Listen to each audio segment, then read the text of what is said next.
ہاں لیکن کیونکہ انہوں نے اتنا اندیا دیا ہے اور بار بار اس کو ہیمر کیا ہے اپنی قوم میں، پورے قوم کے دماغ میں، اور وہ کہتے کیا ہے، وہ اس کو جوڑ رہے ہیں امریکہ کی سیکیورٹی سے بھی. وہ کہتے ہیں کہ اتنے سارے قاتل آ گئے ہیں امریکہ میں، یہی انہوں نے الیکشن کمپین میں بھی کہا ہے، اور پھر انہوں نے کیٹس اور پیٹس کی بھی بات کی. تو وہ ایک ایک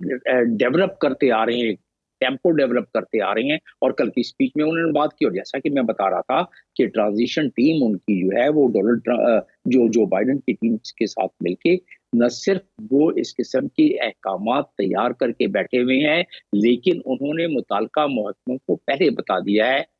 کہ اس کی تیاری کر کے رکھو، کیونکہ پہلی رات کو جب یہ آرڈر نکلیں گے تو اس کی امپلیمنٹیشن شروع ہو جائے گی. تو اس میں اگر کوئی ہچکول آئے تو لوگ کورٹ میں جا سکتے ہیں، یہ بات درست ہے. اور اس کورٹ سے ڈیفینیٹلی اس میں جمیل صاحب عدالتی مسائل بھی آئیں گے. اچھا، بہت اہم ایشو وہ ہے مڈل ایسٹ وار کا، جو اس وقت مشرق وسطیٰ کی صورتحال ہے. جنگ بندی معاہدے پر عمل درآمد تو شروع ہو چکا ہے، اور آبویسلی جو بائیڈن انتظامیہ نے جاتے جاتے یہ کریڈٹ لینے کی کوشش کی ہے، بلکہ لیا بھی ہے. ڈونلڈ ٹرمپ اس حوالے سے بیانات دیتے رہے ہیں، اور ان کی یہ کوشش ہے کہ یہ کریڈٹ ان کے حصے میں آئے. تو یہ مڈل ایسٹ آپ سمجھتے ہیں کہ وہاں کی صورتحال کچھ بہتر ہوگی، کوئی فرق پڑے گا وہاں پر؟ نہیں، مڈل ایسٹ کی صورت حال جو بہتر ہوگی وہ بہتر ہوگی اسرائیل کے ٹرمز اینڈ کنڈیشن پر. اور جو یوکرین کی صورتحال یا رشیا کے معاملات، جو یوکرین کی جنگ ہے، وہ وہاں کی حالت بہتر ہوگی یا جنگ بندی ہوگی، وہ رشیا کے ٹرمز اینڈ کنڈیشن پر ہوگی. اور یہ کیوں کہا جا رہا ہے، یہ کیوں تجزیہ کیا جا رہا ہے مجھ سمیت، وہ اس لیے کیا جا رہا ہے کہ ڈونلڈ ٹرمپ نے اپنے بہت ساری تقاریر میں اور کیمپین کے دوران کہا ہے. مثال کے طور پر میں آپ کو بتا دیتا ہوں کہ انہوں نے جو سیدھا باتیں کی ہیں کہ اسرائیل کو چاہیے کہ وہ جنگ جلدی سے فتح کرے، اپنے اہداف حاصل کرے، تاکہ اس جنگ کو میرے پہلی رات پہلے ٹیبل پر بیٹھنے سے پہلے یہ جنگ ختم ہونی چاہیے. اور اس کے لیے بڑی کوشش کی. جو ٹرانزیشن ٹیم جس کے کہ اسٹیو ان کے ایک بڑے ساتھی ہیں اس کے کنسٹرکشن اور بلڈ اس دنیا میں، تو انہوں نے ایز این وائی قطر میں بیٹھ کے اور نیتن یاہو کے ساتھ مل کے، اور نیتن یاہو کو خود بھی فون کیا ڈونلڈ ٹرمپ نے. تو وہ معاملات آپ دیکھیں، نیتن یاہو جا رہے ہیں نا، پہنچ گئے ہیں وہاں اس میں سیریمنی میں حصہ لینے کے لیے. تو وہ اس کی وجہ سے جنگ تو بند ہو گئی، لیکن اب پہلا فیز محسوس ہوتا ہے جیسے شروع ہو چکا ہے کہ اس کی کافی حد تک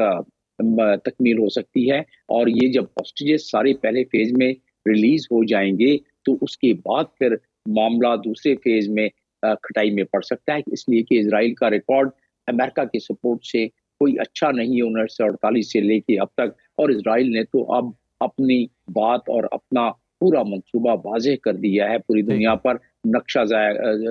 شائع کر کے کہ وہ گریٹر اسرائیل کا. تو آپ دیکھیں کہ جو ایتھنک کلینزنگ کا معاملہ تھا، جو آئی سی سی نے کہا ہوا ہے جینوسائیڈ کا، وہ ساری کی ساری چیزیں اسرائیل نے تکمیل 80% تو کر لی، باقی 20% کسی وقت بھی، جس طرح کہ نیتن یاہو نے کہا ہے کہ میں اس مرتبہ اگر وائیولیشن ہوئی، جو کہ ان کی ڈیفینیشن زیادہ شدت کے ساتھ انہوں نے حملے کرنے کی دھمکی بھی دی ہے. اچھا، ایک اہم چیز جمیل صاحب میں جو جاننا چاہ رہا ہوں،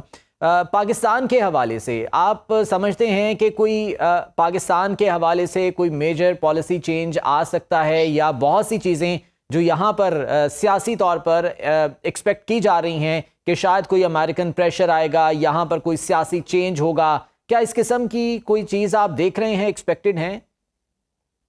دیکھیں، سیاسی مداخلت یا حکومتوں میں مداخلت امریکہ کی ایک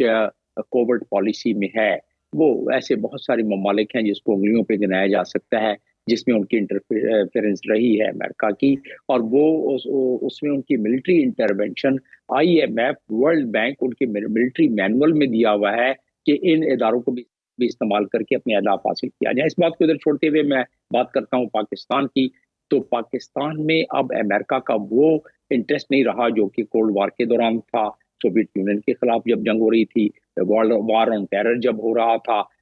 جب امریکن ٹروپس افغانستان میں تھے، تو وہ انٹرسٹ تو رہا نہیں. اب کیا انٹرسٹ رہ گیا ہے؟ ظاہر انٹرسٹ جب مدھم ہوا تو اس کے بعد پھر جو سیاسی ان کی مداخلت ہوا کرتی تھی، جس کی کہ ہم تصور لے کے بیٹھے ہوئے ہیں، تو وہ مداخلت بھی اب نہ ہونے کے برابر ہونی چاہیے اور ہوگی. تو یہ جو ہم ایک خوابوں کے محل تعمیر کر لیتے ہیں نا، وہ میں سمجھتا ہوں کہ فورن پالیسی میں اور ڈپلومیسی میں امریکہ کا وہ انٹرسٹ اب نہیں ہے، یہ آپ کا کہنا ہے.